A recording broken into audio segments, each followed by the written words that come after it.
Good morning, good afternoon, and good evening, depending on where you are. And thank you for joining our virtual GlyGen CFD workshop.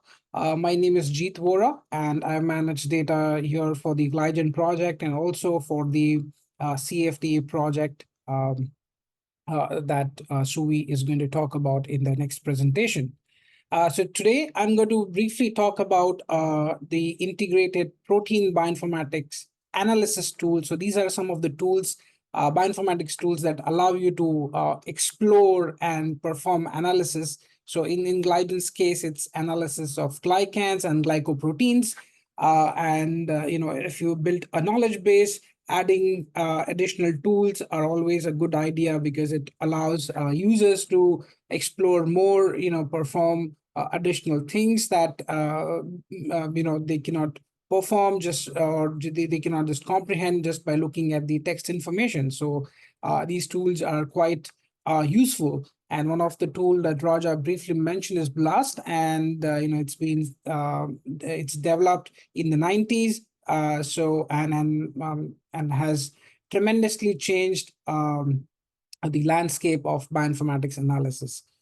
So let me begin my presentation. So what I'm going to talk about today is the ID mapper, the site search, the Supersearch Blast, and some of the filtering that you'll be seeing in the list pages once the result is produced by the tools. Let me tell you, before we begin, this can also be a hands-on exercise. So if you don't have a laptop, no worries. If you just have your phone, you can, if you have net and if you open your phone, a browser, you can do these step and as I demonstrate, you can also follow along and do the analysis as well. So with this, I'm going to start with the ID mapper. So what is the GlyGen ID mapper, or what do you mean by the ID mapping? So in terms of the biological databases, the ID mapping refers to the process of linking or converting from one biological resource or database to another. So why this is important? So this is important because it helps to facilitate interoperability and also cross-referencing to biological research. So let's say you have certain IDs from one database and you would like to look at more information in other resource in the same domain, let's say in the protein domain. Once you have that ID, you can ID map and get the relevant IDs for the other database and explore more information about your interested IDs. So ID mapping is very crucial for that. So how do you access the ID mapping tool? So if you go to GlyGen, you can click on the menu option, which is like three horizontal lines. In that, you will find the option as tools. When you click on the tools, you'll get the list of GlyGen tools that we have implemented. And one of the tool is the GlyGen mapper. Once you click on that, it will open. There is also another way to open the ID mapping tool is through the card, which is on the GlyGen homepage. So if you look at it, this is what it looks like. If you click on explore, it opens. So when you click on the ID mapper tool, this is what you see, a very simple screen with 4 options to fill in, not very complicated, very easy and intuitive. So the first recommended or required field is the molecule field, and it provides you 2 options, glycan and protein, because we provide ID mapping services for glycan and the protein molecule. So in this case, we are going to restrict ourselves to protein, and that's what you're going to select. So if you're following along, select the protein option, and you will see in the molecule text field, the protein option is selected. Now, the other important or required the properties is the from ID type, means from which database you want your ID mapping service to happen. So in this case, when you click on it, you will see the list of protein resources that we have integrated in GlyGen. And to start with the ID mapping, we are going to select the UniProt KB, and this is a very well-known, highly referenced resource for protein, lots of users. And this is a standard protein ID in GlyGen and in many other resources.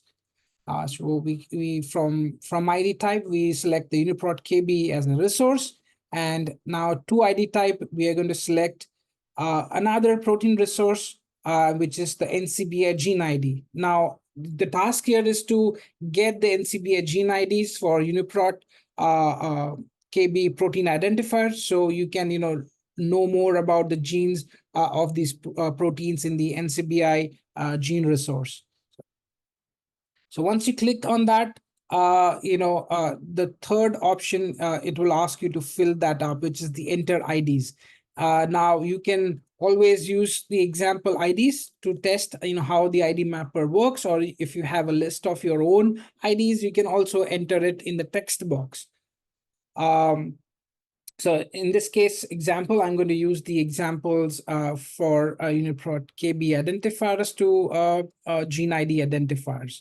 One more thing I would like to point out is if you have, let's say, several hundreds or thousands of identifiers, UniProt KB identifiers, you can also use a text file, one ID per line, and you can upload this file to the ID mapping. So it provides you option to do both the ways. Once you click on submit, it will give you a summary where it will say, how many IDs got mapped and how many IDs did not get mapped. In this case, all 5 of our IDs got mapped, and we will see, what their corresponding gene IDs are. So if you scroll below, you will see these were our 5 UniProt IDs, and these are the NCBI gene IDs. So it does that by having a UniProt KB canonical accession as a linking point, because that's our standard protein identifier, or the linker for one resource to another resource. So in this case, since these are both UniProt KB, you will see both UniProt KB IDs. But if you had selected PDB, you would see PDB IDs, or it could be glycosmos or any other protein resource ID that we have implemented. So once you click on that, as I mentioned, we also show why, or how many IDs did not map, and this is the section where it shows why certain entries could not be mapped. In our case, all 5 maps, so this is going to show you 0. But in case if there is some gibberish text that you accidentally entered, it will show up here. Of if there is an obsolete ID, it will also show here, and the reason, why it did not map. All right, so that was our GlyGen mapper. It provides glycan and protein ID mapping. Currently for glycan, we have 42 resource. For protein, we have 39 resource for ID mapping, and some resources are for select organism ID mapping only, such as HGNC, which is for human, MGI for mouse. You can enter your accessions or upload a text file with the IDs. The list page shows mapping stats, which gives you a clear picture of how many of the IDs got mapped. And we also show the reasons for unmapped ID. And there is always a download options for you to download the result and get the corresponding mapped IDs. So that was the GlyGen mapper doing the ID mapping services. The next one is the site search, and this is quite unique to GlyGen. I have not come across any resource that has implemented site search. So this is a very useful site search for finding sites in the protein. So what the site search in GlyGen, what is the site search? So it refers to the search functionality available on the GlyGen website, which allows users to query the database, the GlyGen database, for specific information related only to the site. And in this case, the site is the amino acid or the residue on a protein sequence. And that is always associated with an annotation. And that annotation could be glycation, glycosylation, mutagenesis, phosphorylation, and SNV. Keep in mind, glycation, glycosylation, phosphorylation, these are some of the PTMs that you see occurring on the protein molecule. Right. Same way, if you click on the tools, you will see the explore option menu. You'll see the explore options, and you can click on the site search.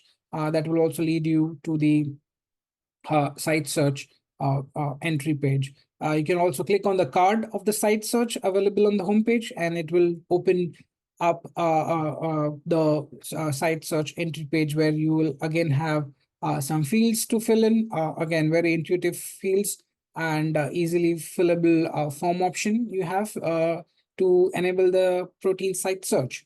So the first field is the amino acid. So you can select what type of amino acid you are interested in.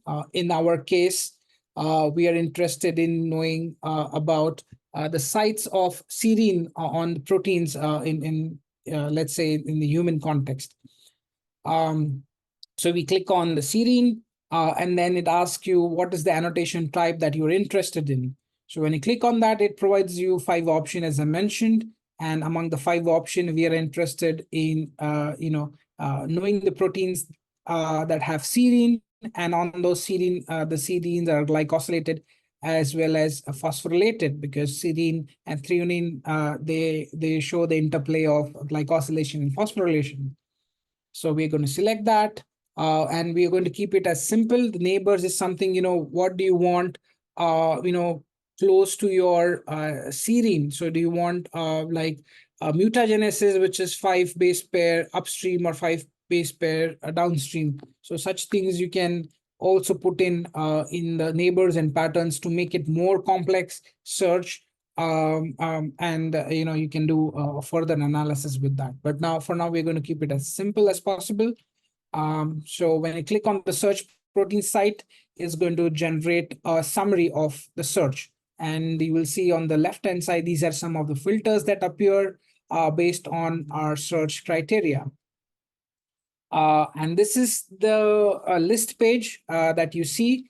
It gives you a search summary. So we are searching for amino acid serine. The annotation type is glycosylation and phosphorylation. It shows you we have 2,737 results or hits, and these are all divided amongst the pages. And in the table that you see is basic information about the protein, the organism, the hit score, start position, end position, and these are the 5 annotation types. And you also have a download option where you can download all this entire table. Now, all these rows that you will see will have yes for glycosylation and phosphorylation, because that was our search criteria. And to know more if it has produced the correct result, or if you want to know more about your protein, then you can click on the start position or even on the end position. So in this case, it's a keratin type 2 cytoskeletal 8 protein, and we're going to check out the position 74, which is serine. So when you click on that, it opens a detailed page for the protein, for the given protein. And the first section is the general section, giving general information about the protein. But as you go along the glycosylation phosphorylation, you will see on serine 74 there is glycosylation information coming from OGLUCNAC database and OGLUCNAC atlas. And if you scroll down to phosphorylation section, you'll also see there is phosphorylation information on serine 74 coming from IPTMNet, and of course there is PubMed evidence associated with it.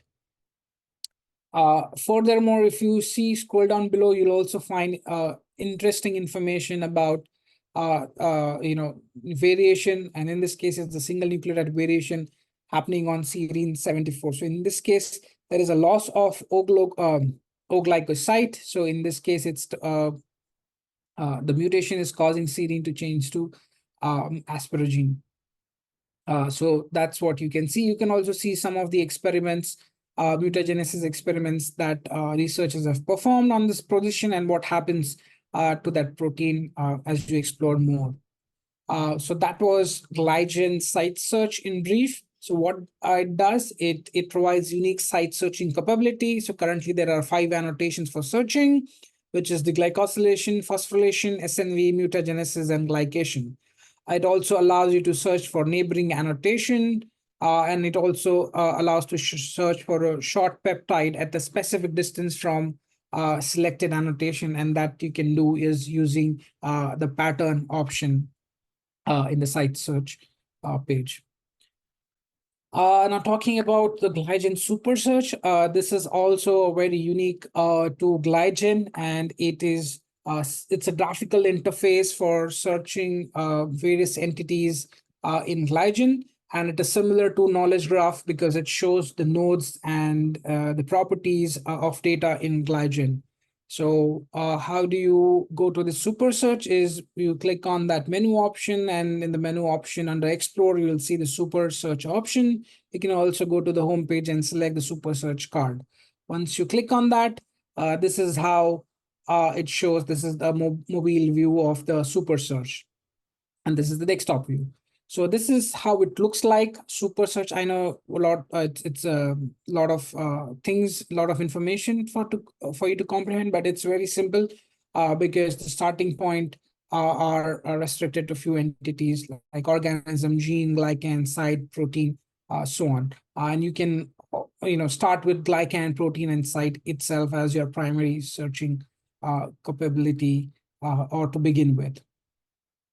So this is like a complex view. If you don't want such complex view, you can always click on the simple view and the numbers would go away, and it will give you somewhat a cleaner view and show you the relationship between each of the node or node entities.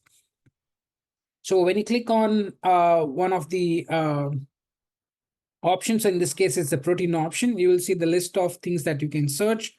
In this case, we are going to search for the UniProt KB accession or identity. You click on that, you enter your given protein accession, and if you click on search, so this is what it looks like when you search. So this was a protein, and it says it has 17 glycan, which have the binding association with it. And this protein, it has almost 16 sites. So this is the 16 sites. And these 16 sites, again, on these sites, there may be 17, and there are, not maybe, there are 17 glycans associated with it. So this is kind of things that you can do. Also, there are 3 motifs, but you cannot do like a second search in it. So we are implementing that in our future versions. And the other information that you can see that this protein is also associated with 14 diseases.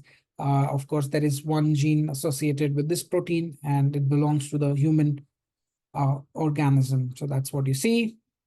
Once you click on the glycan search, it will give you the search summary. On the left-hand side, you will see the filter and the summary and the actual table containing that 17 glycan results. So when you click on the site, it will show you the 16 sites, and these filters show you by glycosylation type, by amino acid, SNV, etc.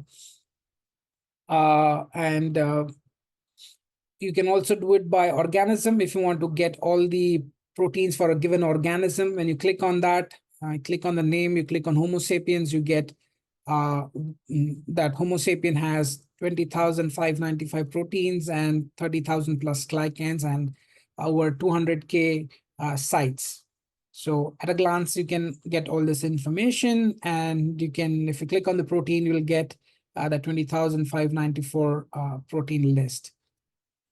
You can filter those. You can also download and do other complex things using the Supersearch. So as I mentioned, it provides a graphical interface for searching. You can make complex queries that can be made as per the available nodes in Supersearch. So at this time, we can only query one concept at a time, and 2 concept querying will be added sometime later.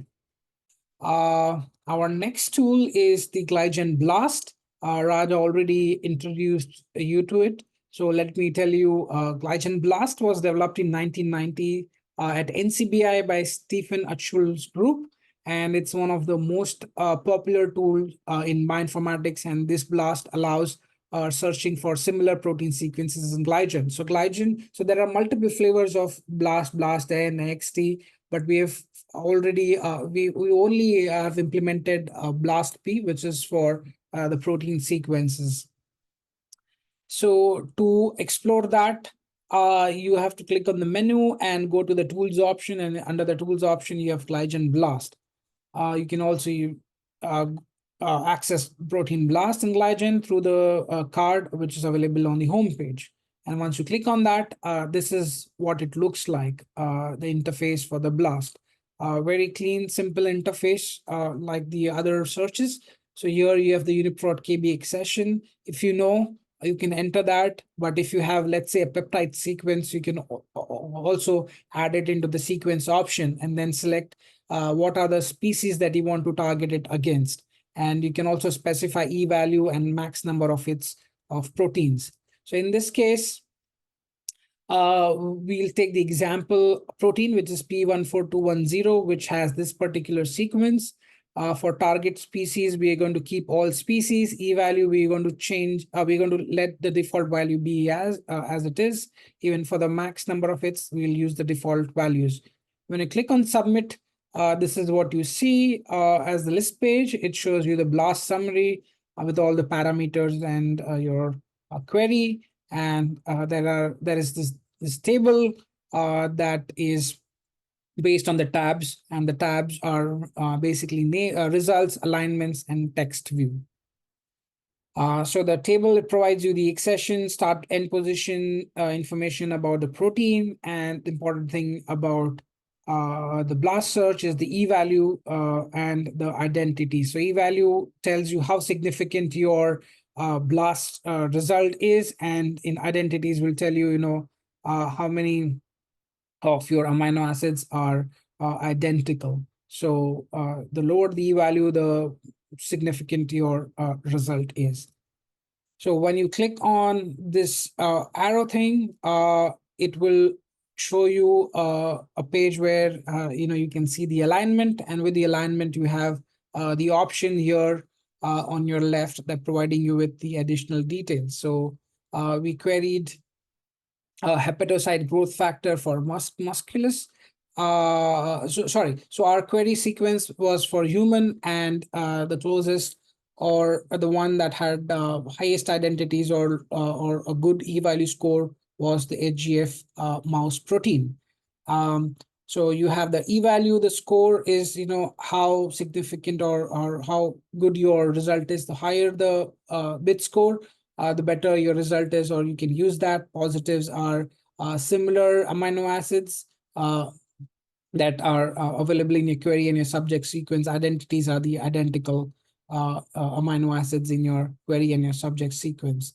And gaps are any gaps which can be caused due to insertion, deletion, and so on and so forth. So in this, it's two of them, two amino acid position have gaps, which is not very significant. And the method that's used is the compositional matrix adjust. So this is how you see the result. So the last, it will tell you, if there are any gaps, or if there are any amino acids. In this case, it's an insertion, and if they're conserved, they will be displayed as is. And this is the peptide length. On the right side, we have added an interesting feature where you can highlight the sequence, the highlighting of the sequences of the subject sequence, because that's where we have the annotational information. So we provide a bunch of annotations that you can highlight. So in this case, I have pre-selected N-link sites and sequon. So in this view, I'm showing you one of the sequon that is being highlighted is NET. This is an N-link sequon. And sequon is NEXT, where X could be any amino acid, but the last one it has to be X or T. And this is the N-link site that we have information available for. So this is the information. So that was again GlyGen BLAST in brief. As I mentioned, it's used for searching sequence database, for searching sequence databases for sequences that are similar to a given input sequence. So where this glycan or GlyGen BLAST can be used, it can be used for similarity searching, homology detection, functional annotation of biological sequences. And as I've mentioned, we have only implemented BLAST P version in GlyGen. We do currently offer alignment only for the canonical proteins, but our current in development in the current cycle, we are also expanding it for the isoform. So you'll get to see the alignment for canonical as well as the isoform proteins. And it has an interesting feature which allows you to select annotations based on the knowledge that we have for the subject sequence. So that was all the tools that some of the tools that we have in GlyGen for bioinformatics analysis, which are important and allow you to do additional things than just looking at the information for your protein and glycan. So with this, I end my presentation. So if you have any questions, you can reach out to my email or you can reach out to GlyGen, as Raja mentioned earlier, and we'll respond to your question or query, or if you need any help in exploring these tools and data. Thank you.